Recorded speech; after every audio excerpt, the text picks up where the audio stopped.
مرحبا، خوش آمدید، جی آیانو، بخیر راغلے، بلی کری آیا، ویلکم۔ بسم اللہ الرحمن الرحیم۔ لڑکیوں کی مسلسل پیدائش کو منحوس سمجھنا کیسا؟ بیٹا پیدا ہو یا بیٹی، انسان کو اللہ تعالیٰ کا شکر بجا لانا چاہیے کہ بیٹا اللہ عز و جل کی نعمت اور بیٹی رحمت ہے، اور دونوں ہی ماں باپ کے پیار اور شفقت کے مستحق ہیں۔ عموماً دیکھا گیا ہے کہ عزیز و اقربا کی طرف سے جس خوشی کا اظہار لڑکے کی ولادت پر ہوتا ہے، محلے بھر میں مٹھائیاں بانٹی جاتی ہیں، مبارک سلامت کا شور مچ جاتا ہے، لڑکی کی ولادت پر اس کا 10واں حصہ بھی نہیں ہوتا۔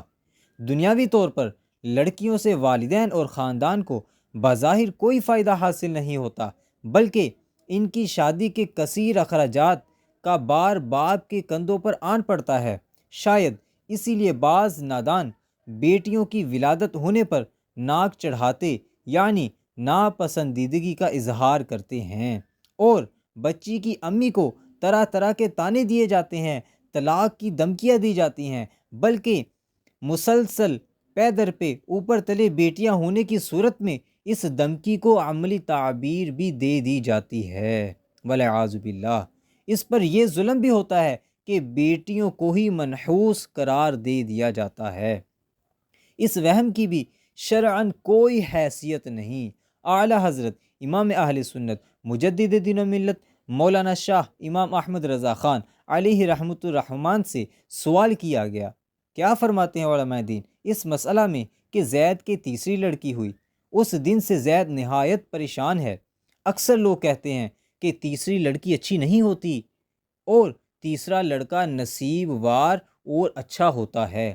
زید نے ایک صاحب سے دریافت کیا، انہوں نے فرمایا یہ سب باتیں اہل ہنود اور عورتوں کی بنائی ہوئی ہیں، اگر تم کو وہم ہو صدقات کر دو، 1 گائے یا 7 بکریاں قربانی کر دو، اور توشہ شہنشاہ بغداد رضی اللہ تعالی عنہ کر دو۔ حق تعالیٰ بھی تصدق سرکار غوثیت رضی اللہ تعالی عنہ ہر طرح کی بلا اور نحوست سے محفوظ رکھے گا۔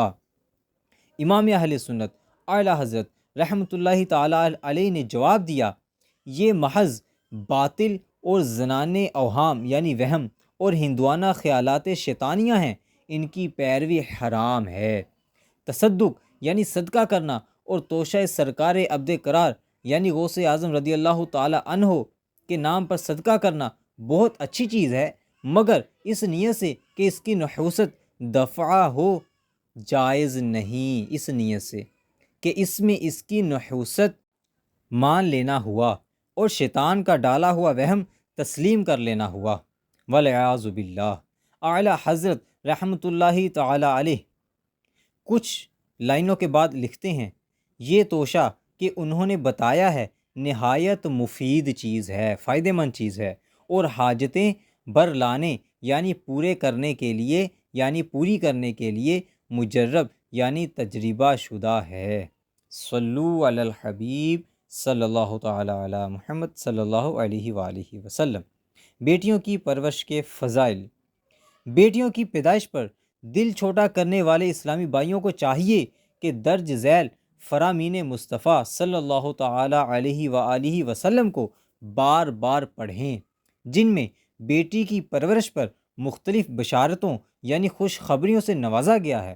چنانچہ حضور پاک صاحب لولاک سیاح افلاک صلی اللہ تعالی علیہ وآلہ وسلم نے ارشاد فرمایا، جب کسی کے ہاں لڑکی پیدا ہوتی ہے تو اللہ عز و جل اس کے گھر فرشتوں کو بھیجتا ہے، جو آ کر کہتے ہیں اے گھر والو تم پر سلامتی ہو۔ پھر فرشتے اس بچی کو اپنے پروں کے سائے میں لے لیتے ہیں اور اس کے سر پر ہاتھ پھیرتے ہوئے کہتے ہیں کہ یہ ایک ناتواں اور کمزور جان ہے جو ایک ناتواں سے پیدا ہوئی ہے، جو شخص اس ناتواں جان کی پرورش کی ذمہ داری لے گا تو قیامت تک مدد خدا عز و جل اس کے شامل حال رہے گی۔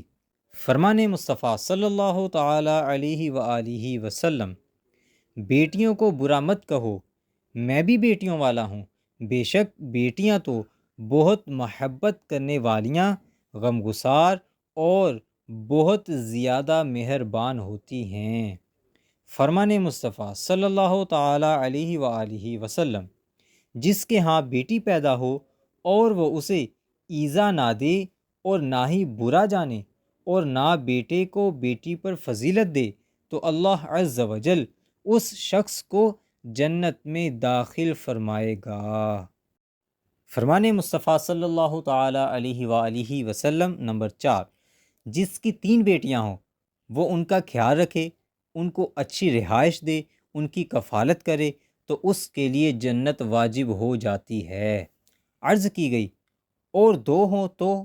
فرمایا اور 2 ہوں تب بھی۔ عرض کی گئی اگر 1 ہو تو؟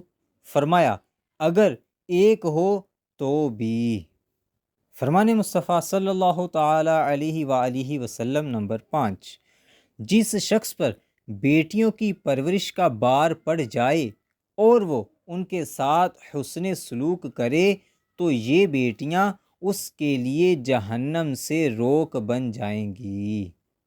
بحوالہ مسلم صفحہ 1414، حدیث نمبر 2629۔ صلو علی الحبیب صلی اللہ تعالی علی محمد۔ مدنی آقا صلی اللہ تعالی علیہ وآلہ وسلم کی بیٹیوں پر شفقت۔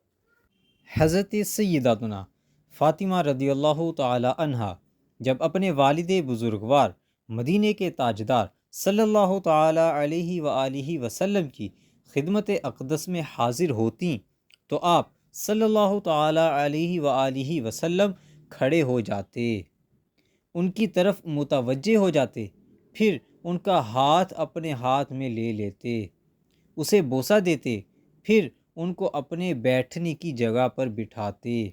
اسی طرح جب آپ صلی اللہ تعالی علیہ وآلہ وسلم حضرت فاطمہ رضی اللہ تعالی عنہا کے ہاں تشریف لے جاتے تو وہ آپ صلی اللہ تعالی علیہ وآلہ وسلم کو دیکھ کر کھڑی ہو جاتیں، آپ کا ہاتھ اپنے ہاتھ میں لے لیتیں، پھر اس کو چومتیں اور آپ صلی اللہ تعالی علیہ وآلہ وسلم کو اپنی جگہ پر بٹھاتیں۔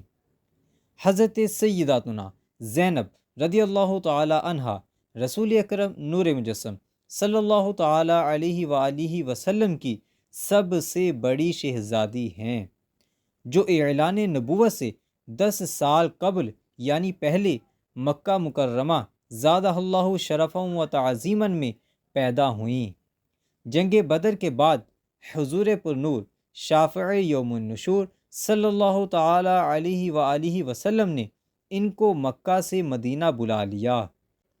جب یہ ہجرت کے ارادہ سے اونٹ پر سوار ہو کر مکہ سے باہر نکلیں تو کافروں نے ان کا راستہ روک لیا۔ ایک ظالم نے نیزہ مار کر ان کو اونٹ سے زمین پر گرا دیا، جس کی وجہ سے ان کا حمل ساقط ہو گیا۔ نبی کریم رؤوف الرحیم صلی اللہ تعالی علیہ وآلہ وسلم کو اس واقعے سے بہت صدمہ ہوا، چنانچہ آپ صلی اللہ تعالی علیہ وآلہ وسلم نے ان کے فضائل میں ارشاد فرمایا، ہی افضل بناتی اصیبت فی، یعنی یہ میری بیٹیوں میں اس اعتبار سے فضیلت والی ہے کہ میری طرف ہجرت کرنے میں اتنی بڑی مصیبت اٹھائی۔ جب 8 ہجری میں حضرت زینب رضی اللہ تعالی عنہا کا انتقال ہو گیا تو نماز جنازہ پڑھا کر خود اپنے مبارک ہاتھوں سے قبر میں اتارا۔ حضرت سیداتنا عائشہ صدیقہ رضی اللہ تعالی عنہا فرماتی ہیں کہ نجاشی بادشاہ نے رسول اکرم نور مجسم صلی اللہ تعالی علیہ وآلہ وسلم کی خدمت میں کچھ زیورات بطور تحفہ بھیجے، جن میں ایک حبشی نگینے والی انگوٹھی بھی تھی۔ نبی کریم صلی اللہ تعالی علیہ وآلہ وسلم نے اس انگوٹھی کو چھڑی اور انگشت مبارکہ سے مس کیا یعنی چھوا، اور اپنی نواسی امامہ کو بلایا جو شہزادی رسول حضرت سیداتنا زینب رضی اللہ تعالی عنہا کی بیٹی تھیں، اور فرمایا اے چھوٹی بچی اسے تم پہن لو۔ حضرت سیدنا ابو قتادہ رضی اللہ تعالی عنہ روایت کرتے ہیں کہ اللہ عز و جل کے محبوب دانۂ غیوب صلی اللہ تعالیٰ علیہ وآلہ وسلم ہمارے پاس تشریف لائے تو آپ اپنی نواسی امامہ بنت ابو العاص رضی اللہ تعالی عنہا کو اپنے کندھے پر اٹھائے ہوئے تھے۔ پھر آپ صلی اللہ تعالی علیہ وآلہ وسلم نماز پڑھانے لگے تو رکوع میں جاتے وقت انہیں اتار دیتے اور جب کھڑے ہوتے تو انہیں اٹھا لیتے۔